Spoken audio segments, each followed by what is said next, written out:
Hi guys, இன்றைக்கி வந்து சஷ்டி விரதம். ஸோ காலையிலேருந்தே நைட்டு வர ஃப்ரூட்ஸ் தான் சாப்பிட்டுட்டு விரதம் எடுத்து கோயிலுக்கு போவோம்.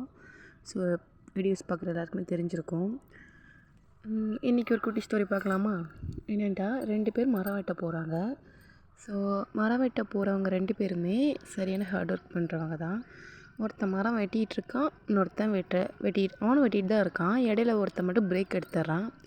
ஸோ பிரேக் எடுத்துகிட்டு மறுபடியும் வெட்ட போகிறாங்க. ஸோ அந்த டைமில் பார்த்தா மரம் வெட்டி முடிச்சிட்டாங்க. பார்த்தா தொடர்ந்து வெட்டிகிட்டே இருக்க மரம் கம்மியாக இருக்குது.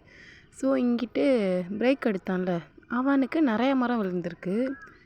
ஸோ அவன் வந்து இதில் ட்விஸ்ட் என்னன்ட்டா, மரம் பிரேக் எடுத்தவன் வந்து தூங்கிட்டு இல்லை, அவனோட கோடாரியை ஷார்ப் பண்ணிட்டு தான் இருந்தான். ஸோ எப்போதுமே ஹார்ட் ஒர்க்கும் பண்ணலாம். ஸோ ஹார்ட் ஒர்க்கோடு சேர்த்து லைட்டாக நம்ம ஸ்கில்ஸையும் அப்டேட் பண்ணிக்கணும். அதனால தான் இவன் வந்து ஈஸியாக அந்த ஷார்ப் பண்ணனால ஈஸியாக மரம் வெட்டிட்டான். ஸோ இது மாதிரி நம்ம எப்போதுமே ஹார்ட் ஒர்க்கும் பண்ணலாம், பட் ஸ்மார்ட் ஒர்க் கண்டிப்பாக இருக்கணும்.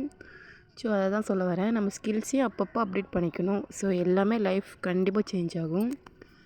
ஸோ நம்ம வீட்டில் அப்புறம் கோயில் போய்ட்டு வந்து சாப்பிட்டாச்சு. அன்றைக்கி வந்து சாம்பார் தான் வச்சுருந்தாங்க. நெக்ஸ்ட் டே பார்த்தா நான்வெஜ் எடுத்துருந்தாங்க. ஸோ சிக்கன் குழம்பு கண்டிப்பாக ஒரு நாள் சாப்பிடலாம் வீட்டில். அப்புறம் வந்து நைட்டு தூங்க போகும்போது யாருக்கெல்லாம் அந்த பழக்கம் இருக்குன்னு தெரில, எனக்கு இருக்குது. நைட்டு அந்த பால் குடிச்சிட்டு தூங்குகிற பழக்கம். ஸோ பால் குடிச்சிட்டு லைட்டாக ஒரு வாக்கிங்கை போட்டுட்டு, அப்புறம் இது வந்து அந்தி மந்தார செடின்னு சொல்லுவாங்க. நான் ஃபஸ்ட்டு போட்ட வீடியோவில் இதில் ஒயிட்டு போட்டிருப்பேன். இது வந்து இந்த கலரு, இதில் விதையே இல்லைன்னா வரட்டா.